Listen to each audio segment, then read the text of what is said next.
سامعین محترم، قابل قدر بھائیوں، دوستوں اور بزرگوں، محرم الحرام کا مہینہ انتہائی مقدس اور محترم مہینہ ہے۔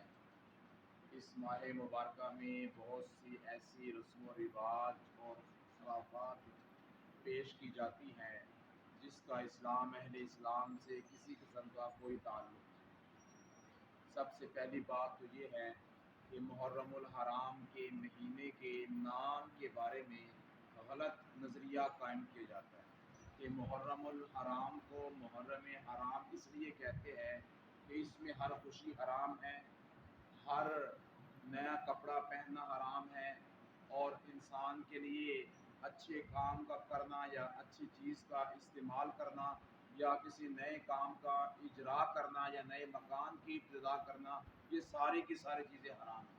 یہ تصور قائم کیا جاتا ہے لوگوں کے اذہان و قلوب میں۔ تو میرے محترم، اس کے بارے میں مجھے اور آپ کو یہ بات ذہن نشین کر لینی چاہیے کہ محرم کو حرام اس لیے نہیں کہتے کہ اس میں کھانا پینا حرام ہے، یا اس کے اندر شادی حرام ہے، خوشی حرام ہے، نیا کپڑا سلوانا یا پہننا حرام ہے، نیا مکان بنوانا یا بنانا حرام ہے، یا پھر جو ہے نیا کاروبار شروع کرنا حرام ہے۔ اس وجہ سے محرم کو حرام نہیں کہتے۔ محرم کو جو حرام کہتے ہیں، یہ حرام کا لفظ عربی کا لفظ ہے، یہ حرمت سے نکلا ہے۔ حرمت کہتے ہیں عزت کو، حرمت کہتے ہیں عزت کو، احترام کو۔ کہ محرم کو حرام اس لیے کہتے ہیں یہ عزت والا مہینہ ہے، محترم مہینہ ہے۔ اس مہینے کے اندر اللہ تبارک و تعالیٰ کی طرف سے بہت ساری ایسی واقعات ہیں، ایسی باتیں ہیں جو پیش آئی ہیں کہ جس کا تعلق محرم الحرام کے مہینے کے ساتھ ہے۔ اور دوسری بات یہ ہے کہ اس کو حرام اس لیے کہتے ہیں، اشہر حرم میں اللہ تبارک و تعالیٰ نے خود اس مہینے کو داخل فرمایا ہے۔ قرآن مجید میں اللہ رب العزت نے واضح دو ٹوک الفاظ میں فرما دیا کہ مہینے 12 ہیں، اور ان 12 مہینوں میں منہا اربعۃ حرم، 4 مہینے حرام ہیں۔ وہ حرام سے مراد یہ ہے کہ عزت والے مہینے ہیں، اور ان مہینوں کا ادب، احترام اور عزت زمانے جاہلیت سے ہوتا چلا آ رہا ہے۔ یہودی بھی اس مہینے کا احترام کرتے تھے، عیسائی بھی اس مہینے کا احترام کرتے تھے، ہندو اور سکھ بھی اس مہینے کا احترام کرتے تھے، اور اسی طرح موجوسی اور نیچری دہلی وغیرہ جو تھے یہ بھی اس مہینے کا ادب اور احترام کیا کرتے تھے۔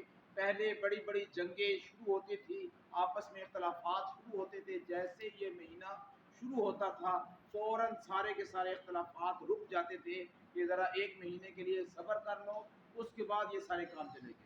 لڑائیاں ہو رہی ہوتی تھی، سال ہا سال سے لڑائیاں رک جایا کرتی تھی، اور اسی طرح لوگ ڈاکے مارنا، چوری کرنا بند کر دیا کرتے تھے اس مہینے ماہ مبارکہ کے تقدس کی وجہ سے۔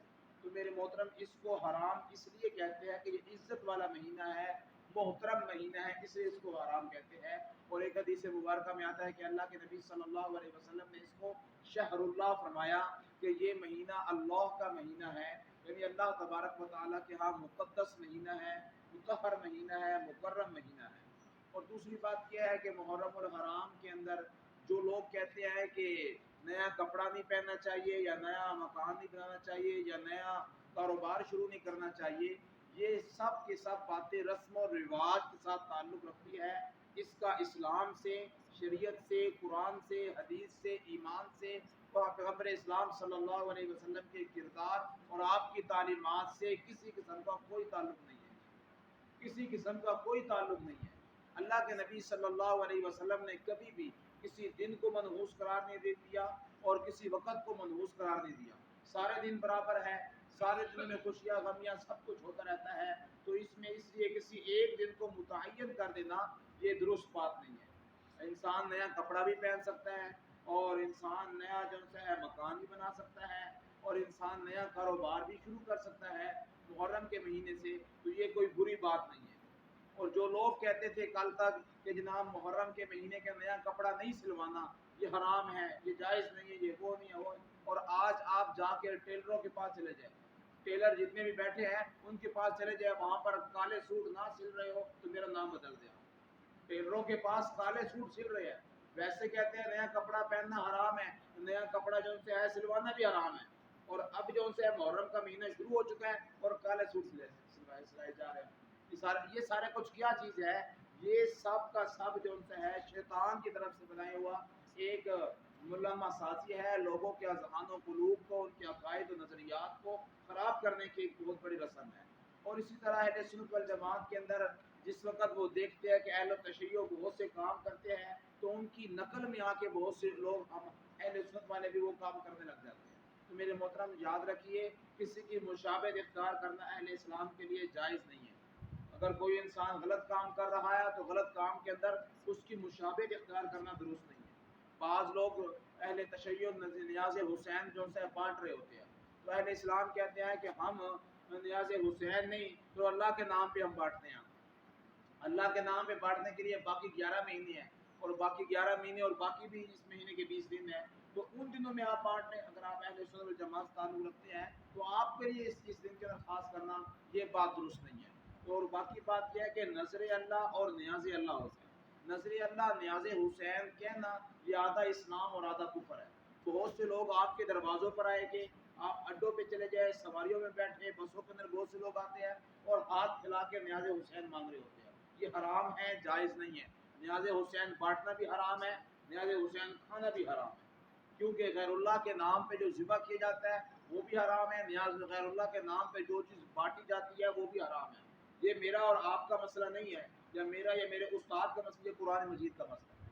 اللہ تبارک و تعالیٰ نے قرآن مجید میں واضح دو ٹوک الفاظ میں سیدھا اور صاف مسئلہ بیان فرما دیا، وما اہل بہ لغیر اللہ، جس پہ غیر اللہ کا نام لیا گیا ہے، جو غیر اللہ کے نام پہ کھایا جا رہا ہے، بانٹا جا رہا ہے، کاٹا جا رہا ہے، سب حرام ہے۔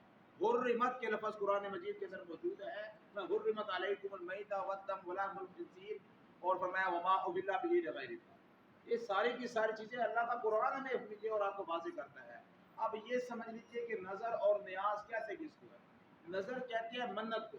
ایک انسان نے یہ کہا کہ اگر جناب میرا کاروبار چل گیا تو میں پورے محلے کے اندر مٹھائی بانٹوں گا، یہ اس کی نظر ہے، اس لیے منت ہے، یہ نظر ہوتی ہے۔ اب یہ ہوا کہ اس کا کاروبار چل پڑا، یا کسی لڑکے نے کہا، اسٹوڈنٹ نے کہا اگر میں امتحان میں فرسٹ آ گیا تو میں پورے اسکول کے اندر یا پورے محلے میں مٹھائی بانٹوں گا۔ اب یہاں تک معاملہ، جہاں تک اس نے شرط لگائی ہے، منت مانی ہے، نظر مانی ہے، یہ اس کی نظر ہے۔ یہ کہتا ہے اگر میں فرسٹ آ گیا تو پورے محلے میں مٹھائی بانٹوں گا، یہ نظر ہے۔ اب اللہ کا کرنا ایسے ہوا کہ وہ فرسٹ آ گیا، وہ اور فرسٹ آنے کے بعد وہ مٹھائی لے کے جو بانٹ رہا ہے، جو اس بانٹنے کو نیاز کہتے ہیں۔ نظر قسم کے حکم میں ہوتی ہے، اور قسم صرف اور صرف اللہ کے لیے اور کسی اور کے لیے نہیں ہوتی۔ فرمایا آپ صلی اللہ علیہ وسلم نے من حلف لغیر اللہ فقد اشرک، جس نے غیر اللہ کی قسم کھائی گویا کہ وہ مشرک ہو گیا۔ حضور صلی اللہ علیہ وسلم فتویٰ لگا رہے ہیں، میں بات نہیں کر رہا۔ بہت سے لوگ کہتے ہیں نہ مولویوں نے اپنے پاس سے باتیں بتائی ہوئی ہے، اتنی سختی نہ اسلام میں، نہ قرآن میں، نہ حدیث میں ہے۔ یہ اللہ کے نبی صلی اللہ علیہ وسلم کا فرمان واضح دو ٹوک الفاظ موجود ہے، فرمایا جس نے قسم کھائی غیر اللہ کے لیے وہ مشرک ہو گیا۔ یہ حضور صلی اللہ علیہ وسلم کا فتویٰ ہے، جو آج بھی کتابوں کے اندر، صحیح بخاری میں، صحیح مشکات میں، صحیح مسلم کے اندر حدیث موجود ہے۔ تو فرمایا کہ جس طرح منت جو سی ہے یہ ماننا اور اس کا پورا کرنا قسم کے درجے میں ہوتا ہے، اور یہ ضروری ہے منت کو پورا کرنا، اسی طرح منت کو پورا کرتے ہوئے اس کو بانٹنا جو ہے یہ بھی اللہ کے لیے ہوتا ہے۔ قسم بھی اللہ کے لیے، قسم کا پورا کرنا بھی اللہ کے لیے، نظر بھی اللہ کے لیے، نظر کو پورا کرنا بھی اللہ کے لیے، نظر بھی اللہ کے لیے، نیاز بھی اللہ کے لیے۔ فرمایا کہ نیاز نظر اللہ، نیاز اللہ، یہ جملہ ٹھیک ہے۔ نظر اللہ، نیاز حسین، یہ جملہ آدھا اسلام اور آدھا کفر ہے۔ یہ نہ جملہ کہنا چاہیے، نہ لکھنا چاہیے، اور نہ اس نام کے اوپر کوئی چیز کسی انسان کو یا کسی فقیر کو یا کسی غریب کو دینی بھی نہیں چاہیے، اس لیے کہ جس طرح لینا حرام ہے اس طرح دینا بھی حرام ہے، دونوں چیزیں ہیں۔ تو اس لیے ان دونوں چیزوں سے انسان کو بچنا چاہیے۔ غیر اللہ کے نام پہ ذبح بھی نہیں ہوتا، غیر اللہ کے نام پہ کوئی چیز بانٹی بھی نہیں جاتی، اور غیر اللہ کے نام پہ کوئی چیز کھلائی بھی نہیں جاتی۔ تو اس چیز کا میں اور آپ ادب احترام کریں۔ بہت سے لوگ کھڑے ہوتے ہیں سڑکوں کے کناروں پہ آگے پیچھے، اور ان سے پوچھا جائے کیا کریں، نیاز بانٹ رہے ہیں جناب، نیاز بانٹ رہے ہیں۔ یہ نیاز کس کی ہے؟ نیاز حسین بانٹ رہے ہیں، نیاز حسین بانٹ رہے ہیں۔ نیاز حسین بانٹنا کس نے تمہیں حکم دیا؟ تمہیں کون سی جگہ پہ لکھا ہوا ہے؟ اور نیاز حسین کیا کسی اور کی نیاز بانٹی جاتی ہے؟ اور پھر جس وقت اس بات کا انکار کیا جاتا ہے تو بھائی یہ حرام ہے، نیاز حسین غلط ہے، تو پھر بعد میں فتویٰ ہمارے اوپر کیا لگ جاتا ہے کہ جناب یہ اہل سنت والے لوگ یہ حضرت حسین کو مانتے ہی نہیں ہیں، یہ حضرت حسین کو مانتے ہی نہیں ہیں۔ تو میرے محترم، ہم جن کو مانتے ہم تو ان کی بھی نہیں کھاتے تھے، ہم جن کو مانتے ہیں، ہم حضور صلی اللہ علیہ وسلم کو مانتے ہیں، نظر اللہ نیاز محمد ہم نہیں کھاتے، صدیق اکبر رضی اللہ عنہ کو مانتے ہیں، نظر اللہ نیاز ابو بکر ہم نہیں کھاتے، نظر اللہ نیاز عمر ہم عمر کو مانتے ہیں لیکن نہیں کھاتے، نظر اللہ نیاز عثمان ہم نہیں کھاتے۔ یہ مطلب نہیں کہ جس کی نیاز نہیں کھاتا انسان اس کو مانتا ہی نہیں ہے، ہم مانتے ہیں لیکن نیاز کھانا ایک الگ مسئلہ ہے، یہ الگ مسئلہ ہے، شرک اور اسلام کا مسئلہ ہے۔ تو اس لیے فرمایا گیا کہ بھئی یہ چیزیں غلط ہے اور یہ تصور انسان میں نہیں ہونا چاہیے۔ اور باقی جو چیزیں مشابہت رکھتے ہیں ان کے ساتھ کالا لباس پہننا، اس سے آپ صلی اللہ علیہ وسلم نے منع فرمایا گیا ہے۔ حتیٰ کہ بعض مورخین نے اور ایسے مورخین جو اہل تشریعوں میں سے گزرے ہیں انہوں نے بھی یہ بات لکھی ہے کہ کالا لباس جہنمیوں کا لباس ہے، کالا لباس جہنم، تو اس لیے کالا لباس جو ان سے ہے پسند نہیں کیا گیا۔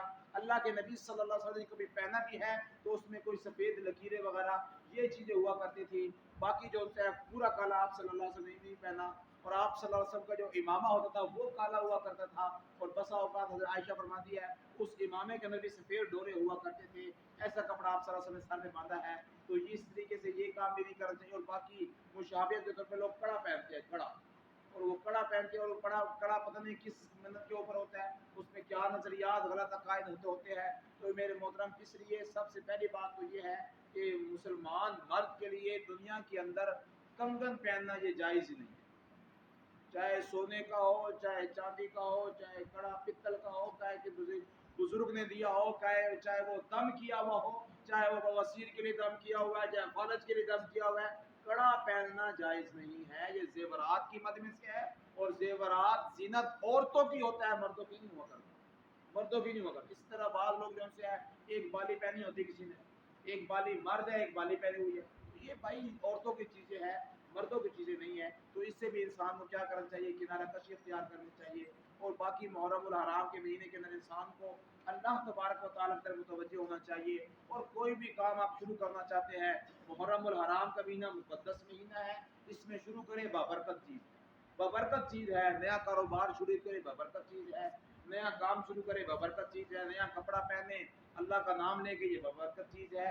اور شادی ہو جائے اور اس میں نکاح، کوئی اس میں قباحت نہیں ہے، شریعت اسلام کے اندر کوئی کسی قسم کا مسئلہ آج تک کسی عالم یا کسی مفتی نے فتویٰ اس بات کے اوپر نہیں دیا کہ اس میں شادی کرنا حرام ہے یا اس میں خوشی کرنا حرام ہے یا فلاں سے فلاں چیز ہے۔ تو یہ ساری کی ساری چیزیں ہمارے اوپر مسلط کر دی گئی ہے، جو یہ دین اسلام میں سے نہیں ہے وہ چیزیں ہمیں بتائی جا رہی ہے، اور جو چیز دین اسلام کے اندر ہے، جو فرائض ہے، واجبات ہے، سنت ہے، مستحبات ہے، ان سے ہمیں دور کیے جا رہا ہے۔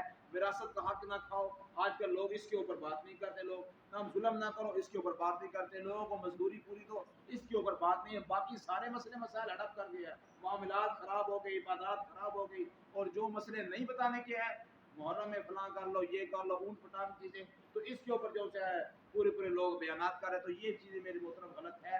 محرم الحرام کا مہینہ مقدس مہینہ ہے، مطہر مہینہ ہے، اس کا ادب احترام پہلے بھی کیا کرتے تھے، اور جنگیں بند ہو جایا کرتی تھی۔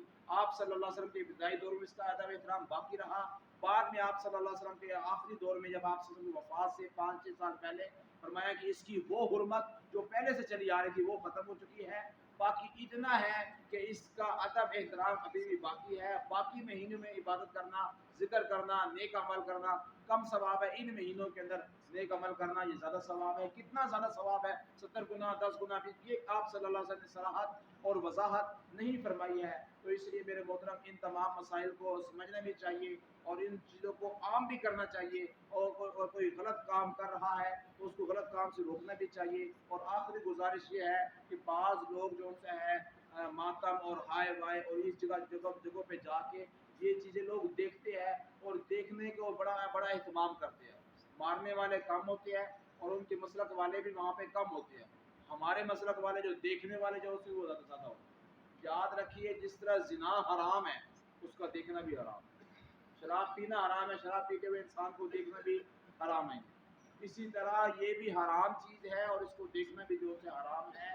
نہ ٹی وی پہ دیکھا جائے، نہ ان چیزوں کو موبائل پر دیکھا جائے، نہ ان چیزوں کو گھروں کی چھتوں پہ چڑھ کے دیکھا جائے، نہ ان کے مجوں میں جا کے دیکھا جائے، اس سے کنارہ کشی اختیار کی جائے۔ اللہ تبارک و تعالی سے دعا ہے کہ اللہ رب العزت مجھے اور آپ کو سیدھے اور صاف دین اسلام کو سمجھنے کی اور اس کے مطابق عمل پیرا ہونے کی توفیق عطا فرمائے۔ وآخر دعوانا الحمدللہ رب العالمین۔